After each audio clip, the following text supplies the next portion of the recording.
Hi, I'm Tom at Just One Pack, and this is AC on the Short Alpha Clash podcast, where I talk all things Alpha Clash on my way to work.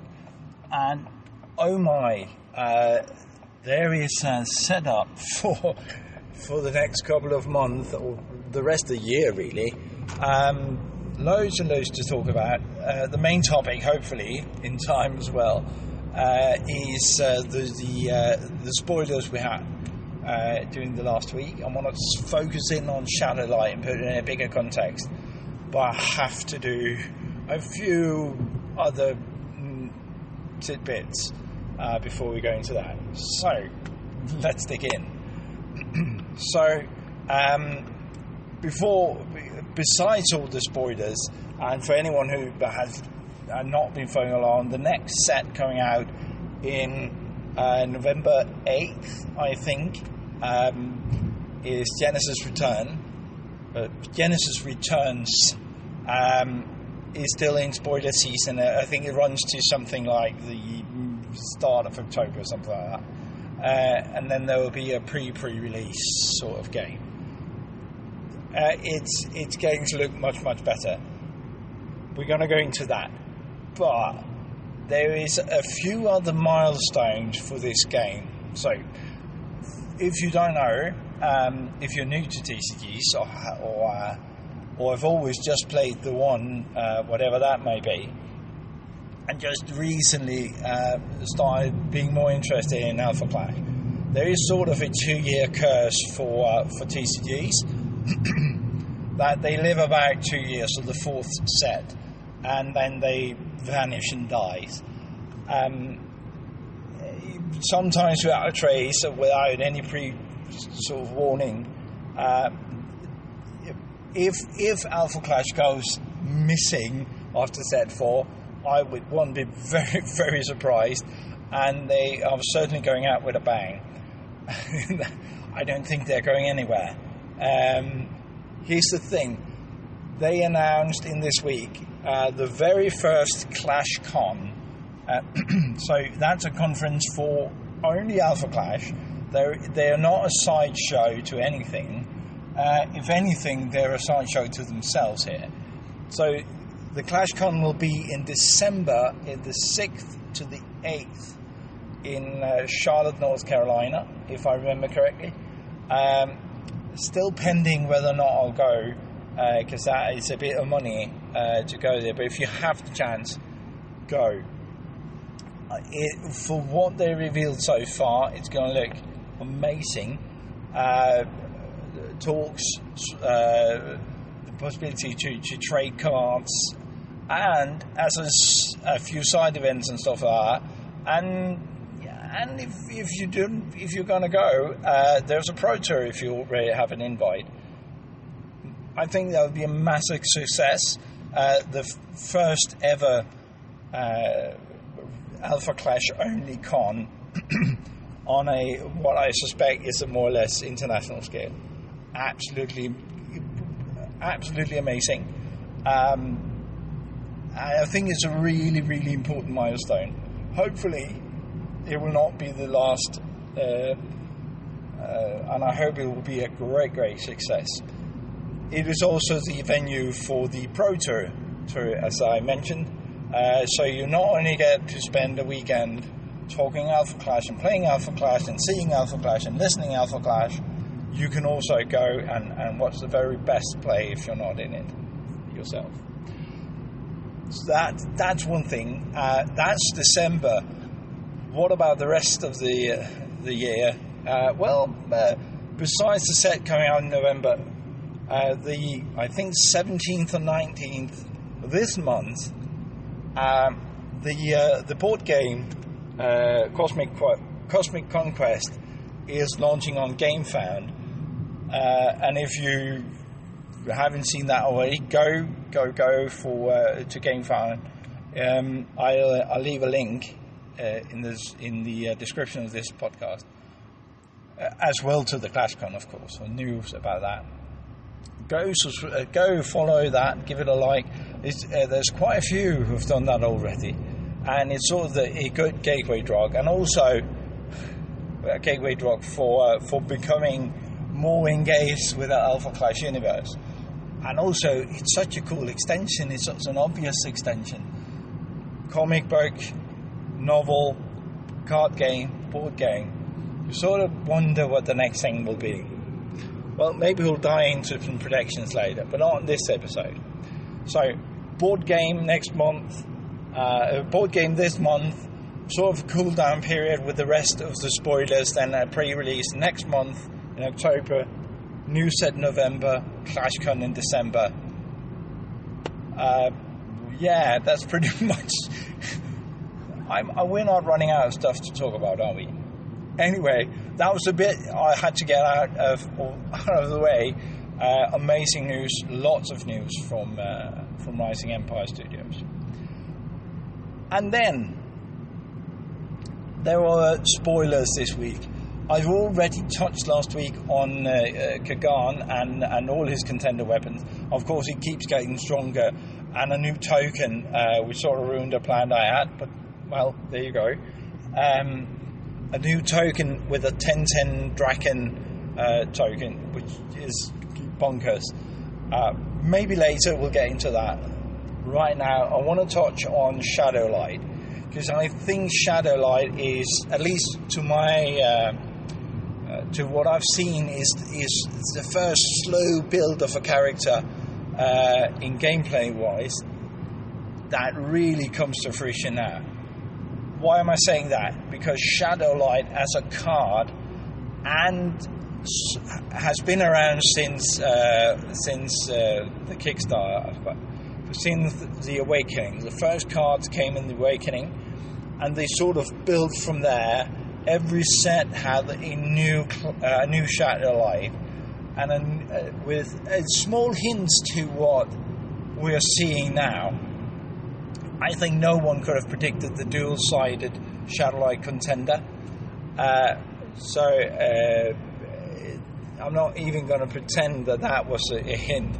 But some of the mechanics that he uses or leans towards was certainly discussed earlier. So there's been quite a few cards. We've been through the whites earlier, the white cards, and now we've gotten the black cards as well. The other way around. We had the black cards, and now we got the white cards around.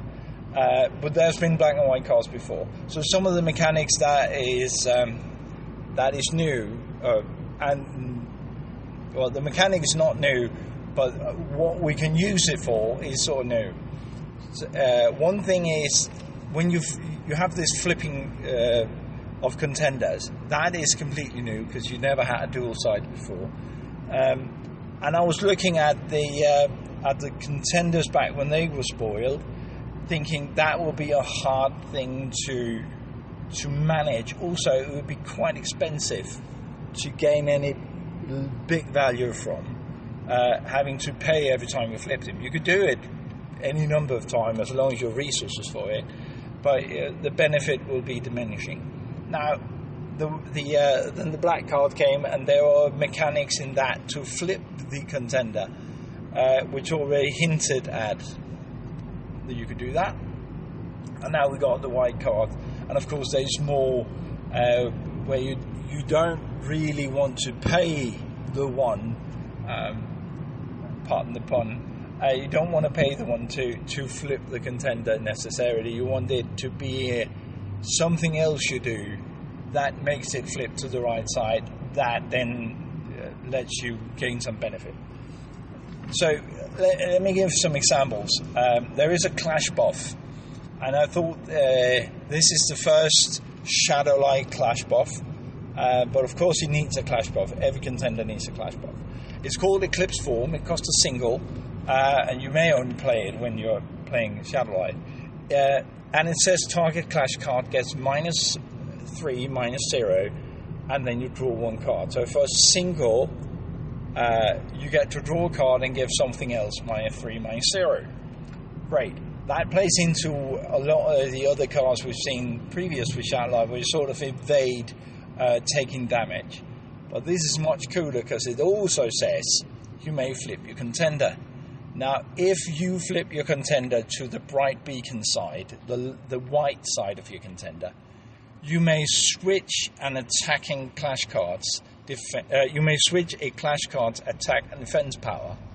Now, if you play this fairly early game and you give someone that attacks for 2 or attack for 3, -3, -0, flip your contender, and then reverses those orders, then all of a sudden it has 0 life and dies. So you may take some damage, but you're probably killing something else. And it doesn't even have to be the attacking card. You can choose whatever card you like to do this to. So maybe I'm not the only one who sort of keeps things back because I need them as pieces more than I really want to attack with them. Well, now Shadowlight just goes and kills them with the sort of direct damage. Excellent thing. One of those things, by the way, is one of the other cards spoiled, Shadowlight Luminescent Stalker. It's a 2/2 exclusive. It costs 3, and 2 of them have to be white. But it does say that clash cards your opponent control gets -2, -0. That means that the setup from before now kills a 5 attack creature, which is pretty bonkers. That's a very large dude to get rid of for basically a single. And you're really, with this -2, -0 with Luminescent Stalker, you're really slowing the attack down. The opponent, or the attacks, the damage the opponent can deal to you. So there are some really, really interesting mechanics in playing into that non-clash damage. I don't know how to put that when it's a clash buff that deals direct damage. Plus, there's a whole lot of trickery with not allowing alpha clash cards to block. We had that before with Shadowlight, but now we got Mitsuno's Karate Dojo, which is a 2-cost clash ground. And you might say, what does that has to do with Shadowlight? Well, maybe you can remember, if you read the novel, and if you haven't, go see if you can find a copy, or the graphic novel for that matter. Shadowlight is a regular dude like all the other alphas, only his name used to be Archie Mitsuno, and he runs a karate dojo, which is the one you now get as clash ground, and it has a trigger into where you sort of, if I remember correctly, you have an alpha clash card with 2 or less attack, something like that. That cannot be obstructed, and you gain a health. Your contender gains a health. It's not. I don't think that will be game breaking in any sense, but the fact that we're building up a character is so cool. Now, I said at the very beginning that it was one of the things with Shadowlight is that he has been building up through the years now, from set 1, from the Awakening in Clash Grounds and Non-Rivaled, and now he's sort of coming full circle in Genesis Returns. But let me give you an example too. So there is on the dark side, the dark side of the contender called Dark Absence, I think. If you returned a clash card to your hand this turn, when you flip him, you get to draw a card, so you sort of get a bonus for that. Now, there are mechanics with the new cards that let you return a clash card, a specific clash card, to your hand, but we already had that in Shadowlight Eclipsing Fighter, which, as far as I remember, came in Unrivaled. You get the same thing. If he deals damage to a target contender, you get him back to your hand. Back then, we thought the value of this was you get him back to your hand, but then you get to play another clash card. And sure, you still do that, but you also get to draw a card if you flip your contender. And he doesn't flip your contender, but you can play something else that does, and then you get a draw card. So there is mechanics tying back to earlier sets. I think the first set of Shadowlight Equilibrium came in. I can't remember. So the trick with the Clash Buff. Let me put it this way. One of the things that it seems like Shadowlight want to do is these non-clash damage trickeries, and having a lot of bodies out to slow the opponent down. Things, if you can get everything -2, -0, you sort of slow the attack down. If you can block something with small dudes, it slows the attack down. So yeah, he's not the most expensive clash cards. So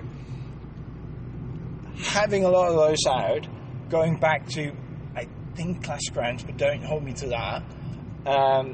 We had Shadowlight Finding Equilibrium. Is that later? Anywho, a white costing 3, a single white, I think. Anyway, Shadowlight Finding Equilibrium had, when it enters, then target clash card gets -X -0, where X is the number of clash cards you control. So if you can flood your board with small dudes, you can remove a potentially very big dude by first paying the 3 to play Shadowlight Finding Equilibrium, and then flipping your contender over and turning those attack power 0 into life 0. So a lot of cool things. However, and I've been waffling on for way too long for now, there's a lot of cool mechanics, a lot to play around with. There is one small caveat sort of thing here. I want to put it out there. I still don't think that will be easy to control. I definitely want to play around with it, but I think it would be hard to execute, because you need to have your pieces out and in a fairly good order. So I am really in doubt whether that will be strong enough to compete, but it sure will be fun to play. Anyway, that's it for me this time. Hopefully you enjoyed it. Don't forget to press like and subscribe and share this with others, because next time is sort of an anniversary thing. So I'll talk to you then. Bye.